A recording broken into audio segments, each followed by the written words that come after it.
बिस्मिल्लाहिर्रहमानिर्रहीम। Today's topic of discussion is MCQs revision of personality development. वैसे जो personality वाला टॉपिक था सेक्शन सी के अंदर आता है, लेकिन इस बुक ने मुबशिर इकबाल वाली जो एक बुक है फ्रेंड्स बिहेवियर साइंस, इस बुक ने पर्सनालिटी वाले टॉपिक को थोड़ा सा अलग करके लिख दिया है। ठीक है, तो आज की इस वीडियो के अंदर हम पर्सनालिटी के एमसीक्यूज को डिस्कस करने वाले हैं। लेकिन आपको ये पता होना चाहिए कि इस टॉपिक में लिखा हुआ क्या है। पर्सनालिटी को डिटरमिन करने वाले कौन कौन से फैक्टर्स होते हैं।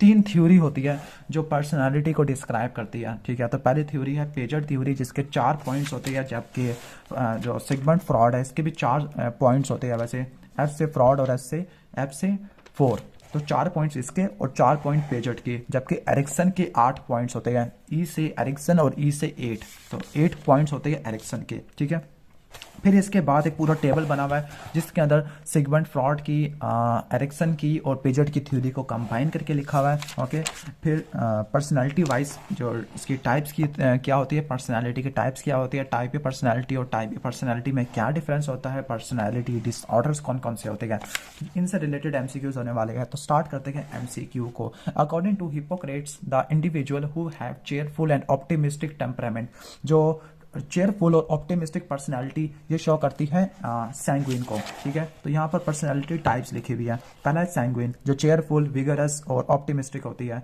मेलैंकोलिक, डिप्रेस्ड होती है। कॉलेरिक, हॉट टेम्पर्ड होते हैं। फ्लैगमेटिक, स्लो मूविंग और अनएक्साइटेबल होते हैं। ठीक है, ओके। दूसरी थ्योरी के मुताबिक पीपल्स को 2 कैटेगरी में डिवाइड करते हैं। कुछ पीपल एक्सट्रोवर्ट होते हैं, कुछ पीपल इंट्रोवर्ट होते हैं। जो एक्सट्रोवर्ट होते हैं ये फ्रेंडली और टालकेटिव होते हैं, दोस्त बना लेते हैं नए नए, और टालकेटिव होते हैं, बातूनी होते हैं। लेकिन जो इंट्रोवर्ट होते हैं वो शाई नेचर के होते हैं, सोशल विड्रॉल होते हैं, इनका लोगों से मिलना पसंद नहीं होता और लोगों को अवॉइड करते हैं, आइसोलेशन में रहते होते हैं। तो इंट्रोवर्ट और एक्सट्रोवर्ट।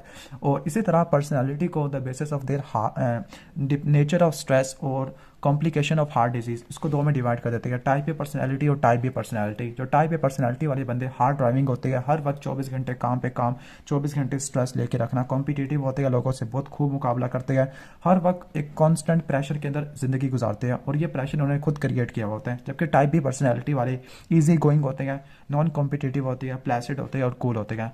इनको आप ये भी कह सकते हो कि जो टाइप ए पर्सनैलिटी वाले हैं ये फ्रंट बेंचेस होते हैं, टाइप बी वाले बैक बेंचर्स होते हैं।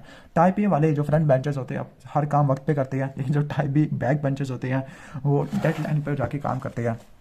ठीक है, जो टाइप बी वाले होते हैं ये स्ट्रेस नहीं लेते, बैक बेंचर्स, ठीक है, आराम से सुकून से हर काम करते होते हैं। लेकिन जो फ्रंट बेंचर्स होते हैं, जो टॉपर्स होते हैं, वो स्ट्रेसफुल कंडीशन के अंदर अपने आप को मैनेज नहीं कर पाते, बहुत ज़्यादा घबरा जाते हैं, परेशान हो जाते हैं, सही तरह डिलीवर नहीं कर पाते। चूँकि ज़्यादा टेंशन या ज़्यादा स्ट्रेस एंजाइटी टाइप ए वाले को होती है, तो फिर टाइप ए वालों के अंदर हार्ट डिजीज़ होने के चांसेस काफ़ी ज़्यादा होते हैं, क्योंकि वो कांस्टेंट प्रेशर के अंदर ज़िंदगी गुजारते हैं। लेकिन जो टाइप बी वाले होते हैं उनमें हार्ट डिजीज़ होने के चांसेस काफ़ी कम होते हैं as compared to type A. ठीक है, अब है next Jauhar and Ajmal R 2 friend. Jauhar ये बताता है कि उसका फ्रेंड बहुत ज़्यादा सस्पिशियस है, किसी के ऊपर भी एतबार नहीं करता, तो वो कौन सी पर्सनैलिटी से बिलोंग करता है। ठीक हो गया, ओके। ठीक है, तो अजमल कौन सी पर्सनैलिटी से बिलोंग करता है, ओके। तो ये बिलोंग करता है पैरानॉइड वाली जो किसी पे एतबार नहीं करते, सस्पिशियस होते हैं, जासूस होते हैं, किसी भी चीज़ पे यकीन नहीं करते, सेंसिटिव होते हैं, लोगों के ऊपर एतबार नहीं करते, सेल्फ रिफरेंशियल होते हैं, सिर्फ अपने आप पर ही भरोसा करते हैं और बाकी लोगों को अजनबी समझते हैं, तो ये पैरानॉइड होती है। शीज वाइट वाले जिनका दूसरों पे कोई इंटरेस्ट नहीं होता, इमोशनली कोल्ड होते हैं, डिटैच होते हैं, शाई होते हैं, इंट्रोवर्ट होते हैं, अपनी ही फैंटेसीज है, अपने ही ख्याली पुलाव वाली वर्ल्ड से प्री ऑक्युपाइड होते हैं। इसके बाद है साइकोपैथिक या एंटी सोशल। ठीक है, इनका दूसरों के लिए कोई कंसर्न नहीं होता, ओके। लॉन्ग लास्टिंग रिलेशनशिप को मेंटेन नहीं कर पाते, एग्रेसिव होते हैं, दूसरों के राइट्स का ख्याल नहीं रखते, डिसरिगार्ड्स करते हैं, रिस्पॉन्सिबल होते हैं, सुपरफिशियली चार्म होते हैं, लेकिन अंदर से ये खोखले होते हैं। ठीक है, तो ये एंटी सोशल या साइकोपैथिक है। इसके बाद है इमोशनली अनस्टेबल, जो अपने इमोशंस को या एंगर को कंट्रोल ना कर सके, अनस्टेबल रिलेशनशिप होते हैं, जिसके इमोशनल रिस्पॉन्स का कभी कुछ नहीं पता होता, कभी खुश है, कभी गुस्से में आ गया। ड्रग अब्यूज़ होता है, अपने आप को खुद ही नुकसान पहुंचा सकता होता है, सुसाइड तक कर सकते हैं ऐसे लोग। इसके बाद हिस्ट्रॉनिक है, सेल्फ ड्रामेटाइजेशन करते हैं, लोगों की टेंशन को गेन करते हैं, मैनिपुलेटिव बिहेवियर होता है। एंशियस या अवॉइडेंट होते हैं, इनको हर वक्त टेंशन होती रहती है, रिस्क को अवॉइड करते हैं, ठीक है, इनसिक्योर फील करते हैं, रिजेक्शन से प्री ऑक्युपाइड होते हैं, कदम ही नहीं उठाते, कहते हैं कि हम फेल हो जाएंगे। ठीक है, ज़रा सा भी कोई भी डिसीजन नहीं लेते, किसी भी टाइप का रिस्क नहीं लेते। ठीक है, इसके बाद है एननकैस्टिक, ऑर्डर लाइन होती है, परफेक्शनिज्म होते हैं, ओवर कंटेंशियस है, रिजिडिटी है, डिटेल से प्रीऑक्युपाइड होती है, डिपेंडेंट होती है, जिनको लोगों की बहुत ज़रूरत होती है हर काम के लिए, कोई भी काम अपना खुद से नहीं कर पाते, सबमिसिव होते हैं, क्लिंगिंग होते हैं, तो ये पर्सनैलिटी डिसऑर्डर्स होते हैं। ठीक है, तो बेस्ट ऑप्शन कौन सा था? पैरानॉइड है। अकॉर्डिंग टू एरिक्सन की थ्योरी आ गई है, एक एवरेज एमबीबीएस स्टूडेंट है 3rd ईयर का, तो वो किस स्टेज के अंदर बिलोंग करता होता है? ठीक है, तो वो किस स्टेज में आके बिलोंग करता है? Intimacy versus isolation. अब मैं आपको बताता हूँ ये है क्या चीज़। अगर आप आओगे एरिक्सन की थ्योरी के अंदर, तो जो पहला है इन्फेंसी, दूसरा अर्ली चाइल्डहुड, तीसरा लेट चाइल्डहुड। ठीक है, इसके बाद स्कूल एज, फिर है एडोलिसेंस है, फिर इसके बाद आता है यंग अडल्टहुड, मिड अडल्टहुड, फिर फाइनली लेट अडल्टहुड।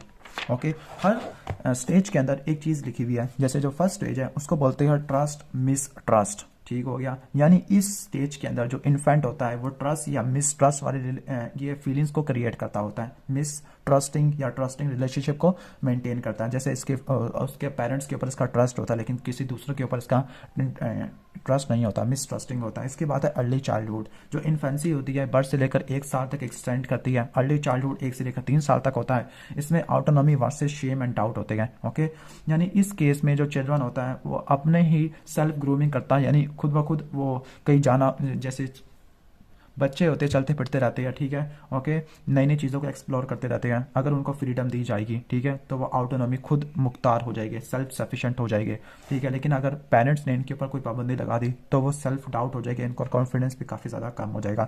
इसके बाद है लेट चाइल्डहुड, जो 3 से लेकर 6 साल तक एक्सटेंड करता है। इस पीरियड के अंदर चाइल्ड कोई ना कोई इनिशिएटिव करता है, अपना कोई फैसला या कोई काम करता है। ठीक है, अपने इन्वायरमेंट को एक्सप्लोर करने के लिए नए नए एक्सपीरियंस को गेन करता है। लेकिन अगर उसके पेरेंट्स ने इस पर कोई दबाव लगाया या वो एक्सपीरियंस इतने अच्छे नहीं थे, तो उसको शर्मिंदगी होती है कि वो बाहर क्यों गया या उसने काम क्यों किया। तो इसको बोलते हैं इनिशिएटिव वर्सेस गिल्ट।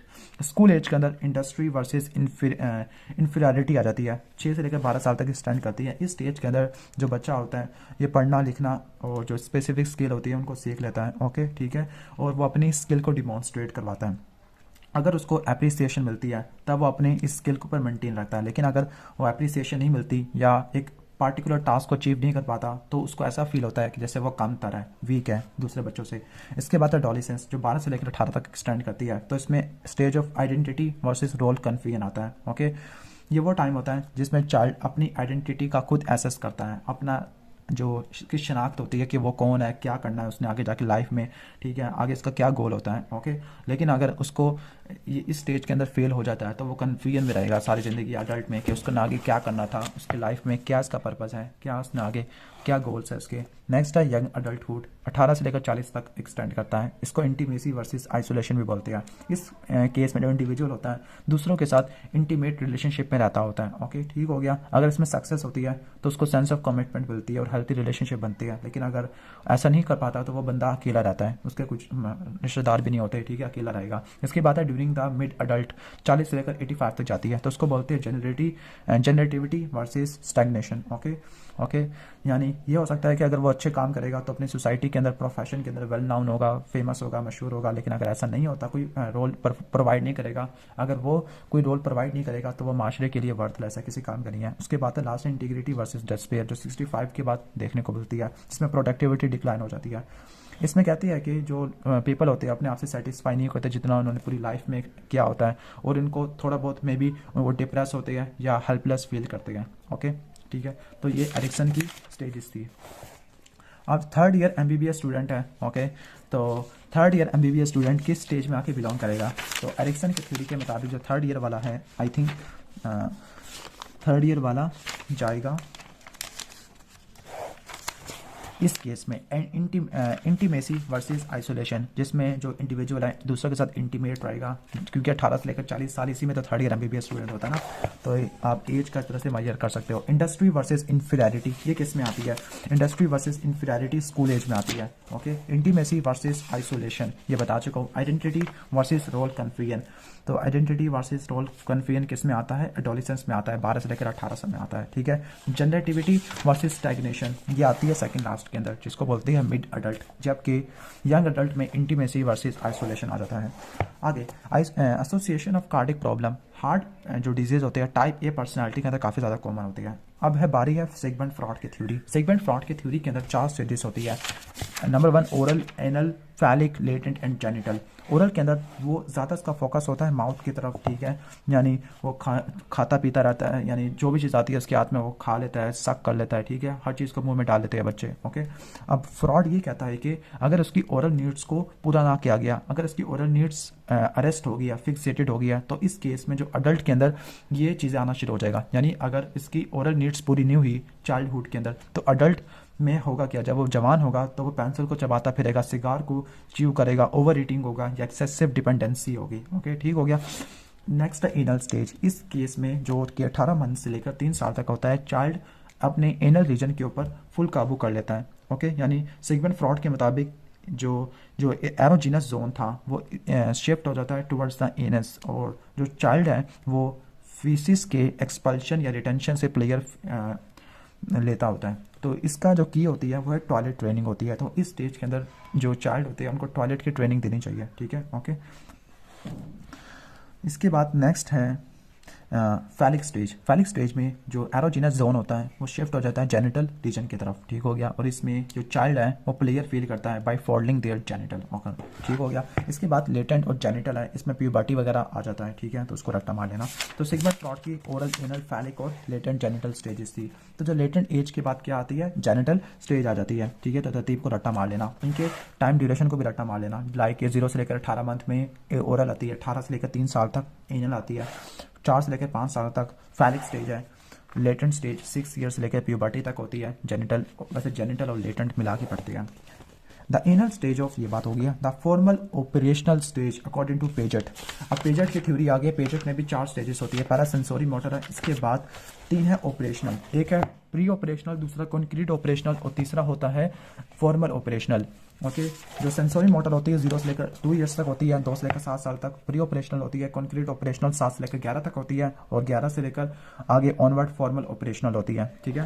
ओके, तो एमसीक्यू में क्या पूछा गया पेजेट थ्योरी के मुताबिक कि जो फॉर्मल ऑपरेशनल है 11 साल पे स्टार्ट होती है, ठीक है, और 11 साल स्टार्ट होती है, और उसमें होता क्या है, इस स्टेज के अंदर जो फुल इंटेलेक्चुअल एबिलिटी अटेन हो जाती है।